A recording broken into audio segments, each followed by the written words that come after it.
So this bad boy right here is the Neewer NW-700 V2 microphone.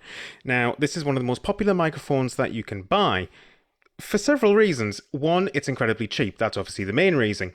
You search for cheap microphones, especially on somewhere like Amazon or eBay.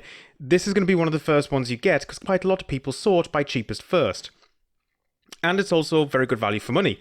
I've got a pop filter, I've got a little windshield if you want to use it outside, obviously the microphone itself, and a pretty substantial desktop boom arm. It's actually pretty good. Another reason is that it also sounds very good.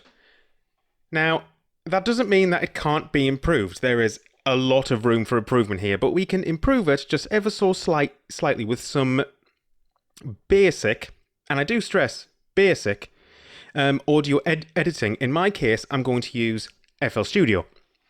Now, to make this microphone sound better, first things first, the cable that comes with it, which is an XLR female to a standard microphone input jack, a 3.5mm, get rid of that entirely. Yes, if your PC's sound card does actually support outputting 5 volts, the microphone will work, but it will be super noisy. Try to avoid that if you can.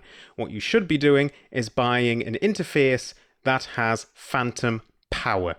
Now, I use a Behringer UMC202HD. They're pretty inexpensive. But in reality, you could probably get away with a 202HD or a Focusrite Scarlett 2i2, I believe it's called. So use a proper audio interface with phantom power. That will massively improve the quality of the microphone then and there. The second thing is please use a pop filter.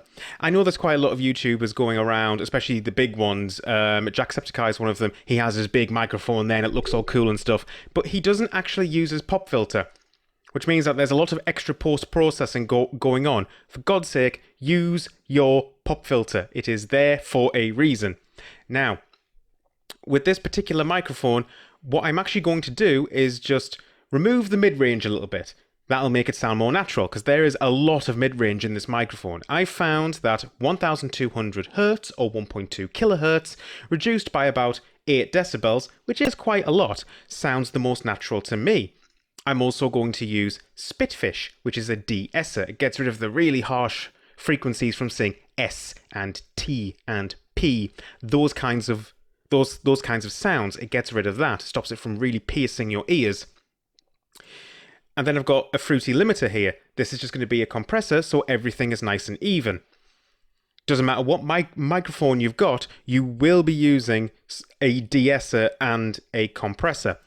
And finally, in Edison, there is this tiny little toothbrush icon. This is the de-noise function. First, you stay completely silent, and from there, you can actually get what's called the noise profile. When you have the noise profile, Edison and many of the other applications, including something like Audacity, can then scrub through the entire file automatically and try its best to get rid of that high noise floor that this microphone has. And at the end of it all, if all you want to do is maybe record some gameplay footage, like I've been doing recently, just as a bit of a fun experiment during this whole lockdown fiasco, that will date this video massively, but hey ho.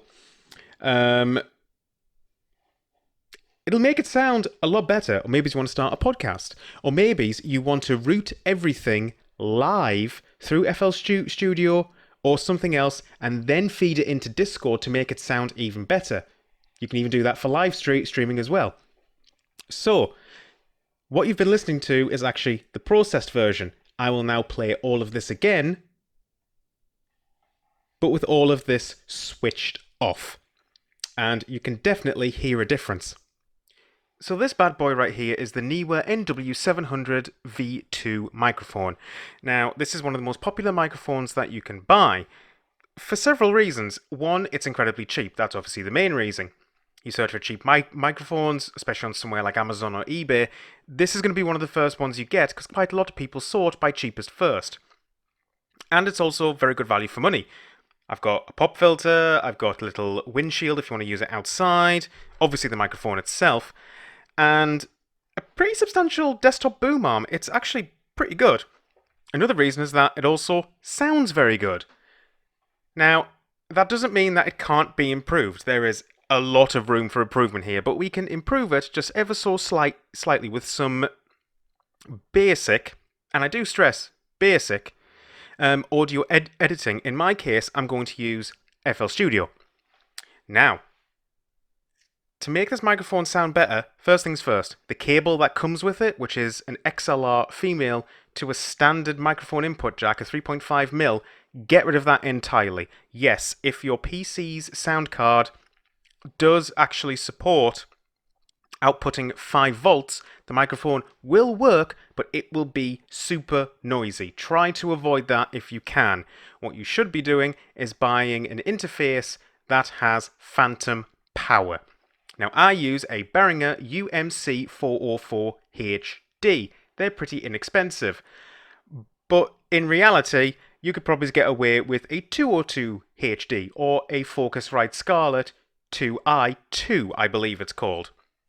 So use a proper audio interface with phantom power. That will massively improve the quality of the microphone then and there. The second thing is please use a pop filter. I know there's quite a lot of YouTubers going around, especially the big ones. Jacksepticeye is one of them. He has his big microphone there and it looks all cool and stuff, but he doesn't actually use his pop filter, which means that there's a lot of extra post-processing going on. For God's sake, use your pop filter. It is there for a reason. Now, with this particular microphone, what I'm actually going to do is just remove the mid-range a little bit.